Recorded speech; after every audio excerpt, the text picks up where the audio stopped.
Alors, voyons voir maintenant si tu as bien compris les constituants de la phrase. Alors, première phrase, je suis donc à la page 11 dans ton fascicule d'écriture.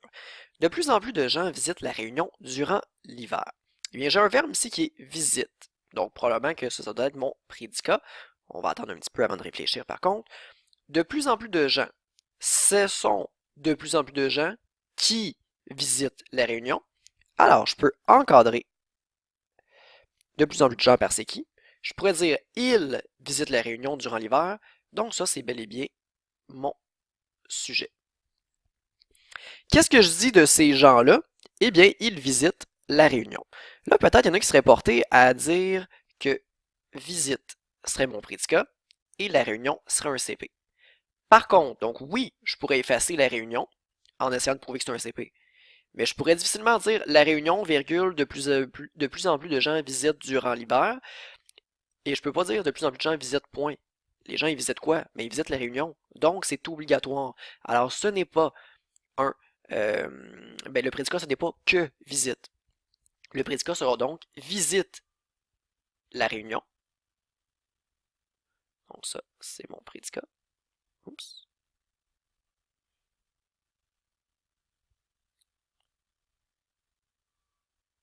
Prédicat. Et cela se passe durant l'hiver. Je peux l'effacer. Je peux le déplacer. Durant l'hiver, virgule, de plus en plus de gens visitent la Réunion. De plus en plus de gens, virgule, durant l'hiver, virgule, visitent la Réunion. Ça fonctionne, c'est bel et bien un CP. Phrase B. Dans ses yeux brille une lueur d'espoir. Mon verbe principal, c'est le verbe briller. Qu'est-ce qui fait l'action de briller? Eh bien, ce ne sont pas les yeux. Parce qu'en plus, les yeux, c'est au pluriel et brille est au singulier. Donc, qu'est-ce qui brille? C'est la lueur d'espoir. Alors, j'ai une inversion ici. Ça se peut que le sujet ne soit pas toujours avant le prédicat. Donc, mon sujet, il est après. Je peux dire elle brille dans ses yeux. C'est une lueur d'espoir qui brille dans ses yeux. Donc, c'est vraiment mon sujet, une lueur d'espoir. Et je pourrais pas dire une lueur d'espoir brille, point.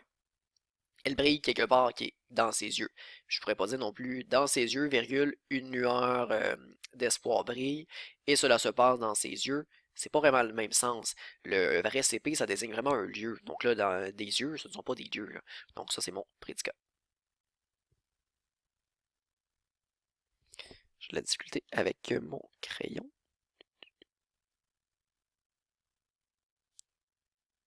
Voilà. Je vais augmenter un petit peu parce que j'ai un écran tactile et c'est pas toujours évident. Voilà. Phrase suivante. Afin de se qualifier pour les Jeux, ils se sont entraînés durant des années. Je vais juste reprendre. Voilà. Donc, afin de se qualifier pour les Jeux, virgule. Et cela se passe afin de se qualifier pour les Jeux. J'ai une virgule qui est placée au début, donc ça me donne un indice. Je peux l'effacer et je peux le déplacer, donc c'est un CP. Ils, c'est mon sujet, se sont entraînés, mon prédicat. Et cela se passe durant des années. Donc, à ce moment-là, j'ai un deuxième CP. Je pourrais dire durant des années, virgule, ils se sont entraînés afin de se qualifier pour les Jeux, et cela se passe durant des années. Donc, dans ce cas-ci, j'avais 2 CP. Donc, au début, je justifie beaucoup les phrases, mais pour les prochaines, je vais aller un petit peu plus rapidement. Soigner les blessés est le travail de ces secouristes. Donc, soigner les blessés, c'est le sujet.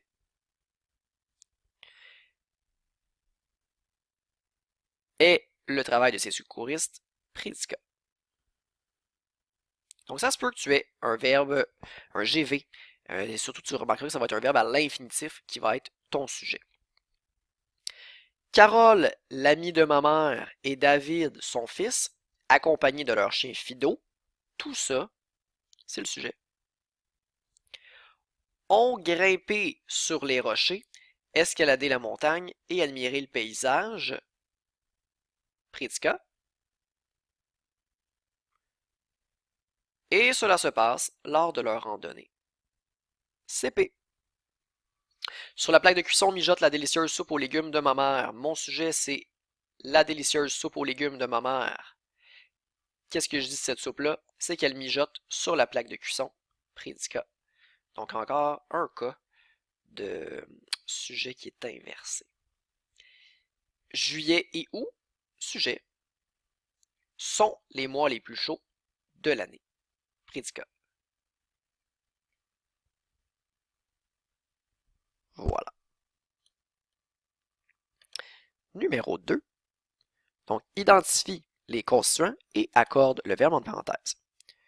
Sur ce banc de parc en bois, là j'ai le verbe attendre à l'imparfait, sagement les jeunes enfants. Donc, qui fait l'action d'attendre? Ce sont les enfants. Donc, troisième personne du pluriel. Alors déjà, je peux identifier mon sujet.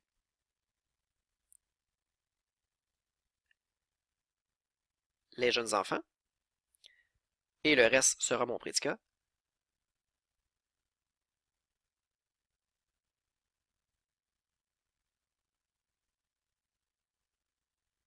Et dans ce cas-ci, sur ce banc de parc en bois serait mon CP. Et on va pouvoir conjuguer. Donc, si ce sont les jeunes enfants, il au pluriel, on est le verbe attendre à l'imparfait, donc hier, ils attendaient. B, les joueurs de l'équipe ainsi que les entraîneurs. Tout ça, c'est mon sujet.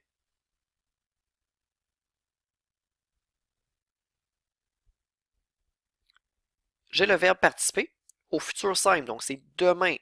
Je pourrais le pronomiser les joueurs et les entraîneurs par il au pluriel, donc demain, ils participeront, R-O-N-T, à la troisième personne du pluriel, à ce tournoi régional le mois prochain. Donc, participeront à ce tournoi régional, c'est mon prédicat.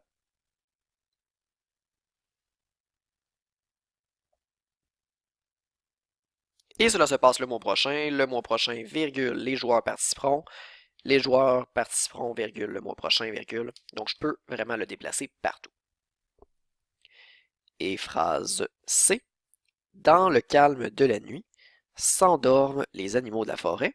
Donc, ce sont les animaux qui font l'action de s'endormir. E-N-T. Mon sujet. Les animaux de la forêt. Qu'est-ce qu'ils font les animaux de la forêt? Ils s'endorment.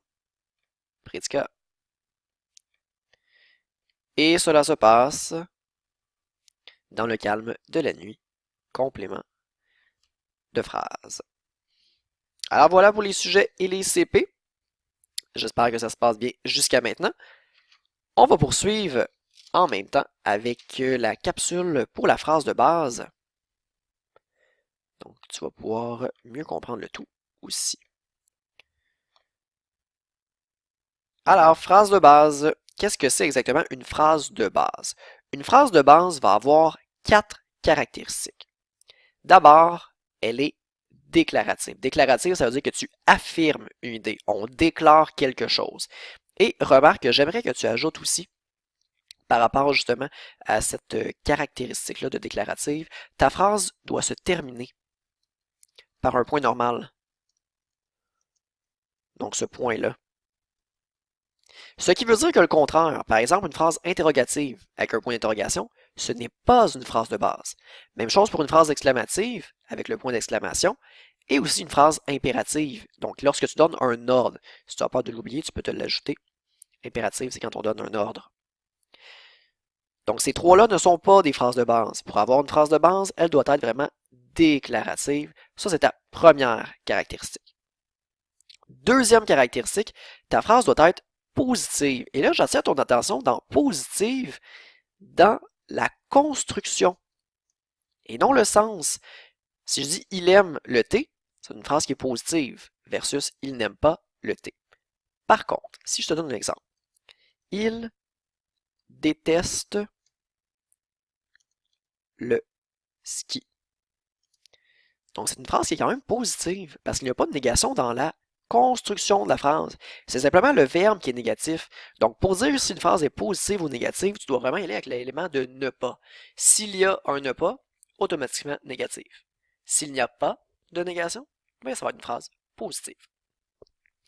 Troisième caractéristique, ta phrase doit être active. Qu'est-ce que ça veut dire? C'est lorsque c'est le sujet qui fait l'action.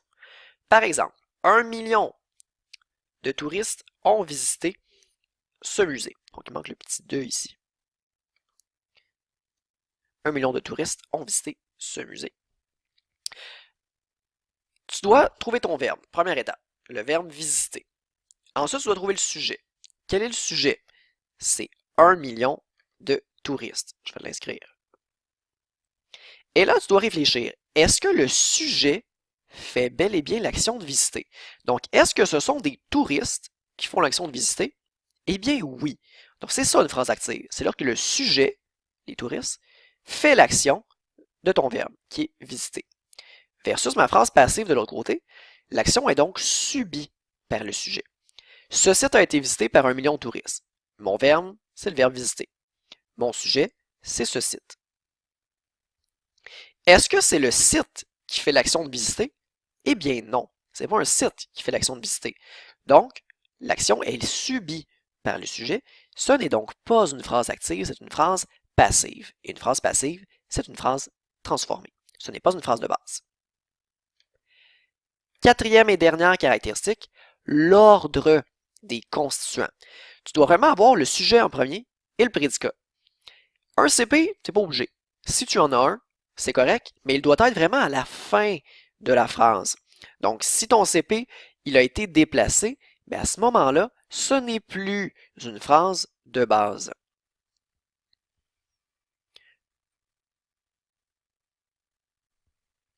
Par exemple, elle ira à Rome cet été. Donc, ici, tu as ton cet été, c'est correct. Donc, cet exemple-là devrait être de l'autre côté. Donc, je t'invite peut-être à déplacer ton exemple. Ça, elle ira à Rome cet été, c'est une phrase de base. Et tu vas t'ajouter un exemple de phrase transformée. Cet été, virgule, elle ira à Rome. Ça, c'est une phrase transformée. Parce que, justement, mon CP, il a été déplacé. Donc, à ce moment-là, on a une phrase transformée. Donc, c'est la théorie, les 4 caractéristiques. Qu'est-ce que tu dois savoir pour ton évaluation? Tu dois connaître les 4 caractéristiques de la phrase de base. Et surtout, tu dois être capable de dire si une phrase donnée est une phrase de base ou non. Et surtout, pourquoi. Et c'est justement le but de l'exercice qui suit. Alors, je te laisse faire les 2 pages suivantes, donc pages 12 et 13. Et on va corriger le tout ensemble par la suite.